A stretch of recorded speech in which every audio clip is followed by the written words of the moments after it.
Netflix is spending more than 5% of its content budget on programming that generates only 1% of viewing. That sounds like a terrible return. The stock also fell about 7% after Netflix reported its second quarter results. But the most important number in the report was not the stock move, revenue, or even profit. It was the disclosure that live events created 6 of Netflix's 10 biggest new member sign-up days over the last 5 years. Netflix may be paying for content that almost nobody watches because those rare viewing hours are worth far more than ordinary ones. The investment question is whether that logic can turn live programming into a durable growth engine, or whether Netflix is simply rebuilding expensive cable television inside an app. Start with the quarter. Revenue reached $12.56 billion, up 13.4% from a year earlier. Operating income was $4.19 billion, and the operating margin was 33.4%. Those are not distressed company numbers. Netflix still expects full-year revenue of roughly $51 billion and a 31.5% operating margin. The problem was the direction of travel. Third-quarter revenue growth is forecast at 11.7%, slower than the second quarter and slightly below what the market wanted. When a stock is priced for reliable double-digit growth, a small slowdown can matter more than a clean earnings beat. The sell-off was not saying Netflix is broken. It was saying investors are no longer willing to pay any price for consistency. Now look at the strange disclosure. Netflix expects live programming to represent just over 5% of content spending this year, but only about 1% of viewing hours. If every viewing hour had equal value, management should cancel the strategy immediately.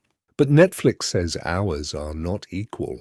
A library drama may keep an existing member satisfied for 10 hours.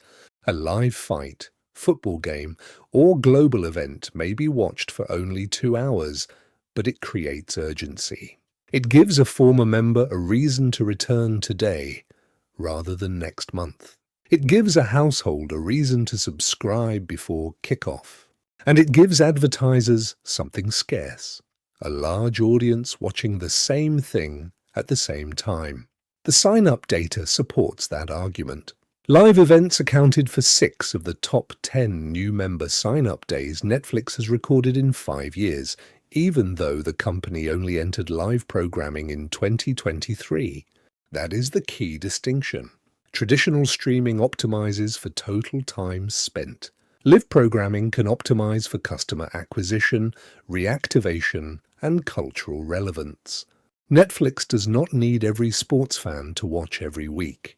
It needs a few events large enough to pull millions of people through the front door. So here is the real question. Would you rather own the platform with the most viewing hours or the platform that knows which single hour causes a customer to pay? Live programming also arrives exactly when Netflix needs premium advertising inventory. The company expects about $3 billion of ad revenue in 2026, roughly double the prior year. Ordinary on-demand shows can carry ads, but viewers start them at different times and often skip around. A live event concentrates attention. It creates predictable commercial breaks, sponsorship packages, and a reason for brands to buy before the event happens. That does not make every rights deal attractive. It does mean the value of a live event cannot be measured only by its share of viewing hours.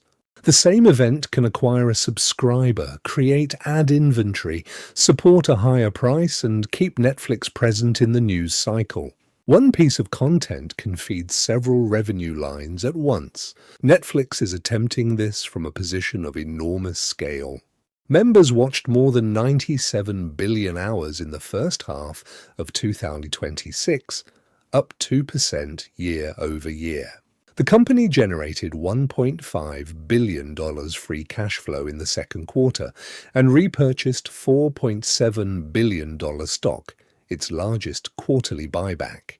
It also expects annual operating income to grow more than 20%. That financial base allows Netflix to experiment without betting the entire company on one league.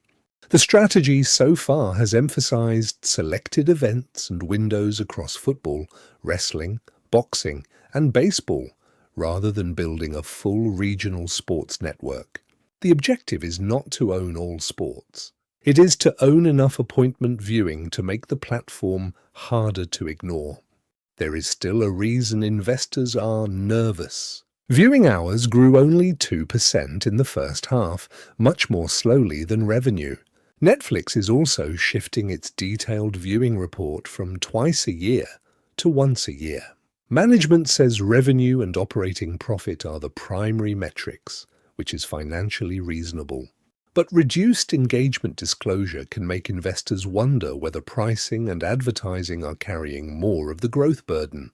Netflix is competing not only with Disney or traditional television, but with YouTube, creators, podcasts, games, and every other use of free time. Live events may create spikes, but Netflix still needs the everyday library to keep people from canceling between those spikes. Netflix also disclosed that generative AI workflows have been used in roughly 300 titles during 2026, mostly in post-production. That matters because live rights and premium programming can raise costs. Faster visual effects, localization, search, and advertising tools may help offset some of that pressure.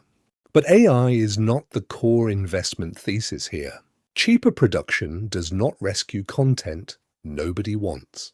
The strategic advantage comes from combining global distribution, recommendation data, advertising technology, and event programming inside one service. AI can improve the machine. It cannot decide whether a 5% budget allocation earns more than 5% of the economic value. The bull case is straightforward. Netflix has already converted a subscription-only service into a business with pricing power, advertising, live events, and more than $50 billion of annual revenue.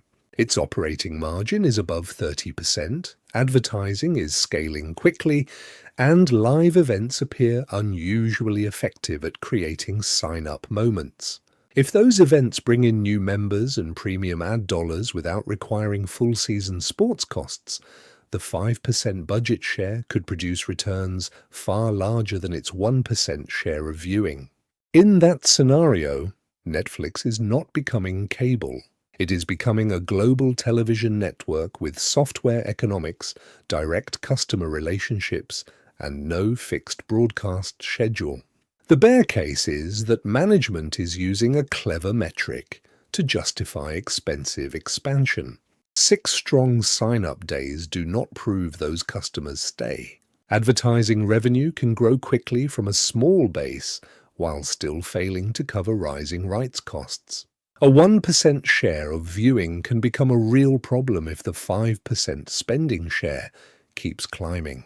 Revenue growth is already slowing toward the low teens, and the stock still demands confidence in years of execution. If Netflix starts chasing entire leagues just to defend attention, the selective event strategy could turn into the same cost inflation that damaged traditional media companies. The discipline of what Netflix refuses to buy may matter more than the events it wins. That gives investors a cleaner scorecard than subscriber headlines. First, does advertising stay on track for roughly $3 billion this year? Second, do operating margins remain near 31.5% while live programming expands? Third, does management keep live spending close to 5%, or does competition force that number higher? And finally, does revenue growth stabilize after the third quarter slowdown? If the answers are yes, then the 1% of viewing may be the most productive part of the platform. If margins weaken and spending rises, the paradox disappears. Netflix will simply be paying more for less attention. My conclusion is that Netflix's live strategy is economically credible, but not yet proven. The company is buying moments that can trigger subscriptions and premium ads, not trying to maximize raw viewing hours. That is smarter than copying cable, as long as management remains selective. The next few quarters should reveal whether 1% of viewing can generate more than 5% of the value. Would you pay for Netflix because of one live event or cancel as soon as it ends? Leave your answer below and subscribe for the next company breakdown. This video is for education only and is not financial advice.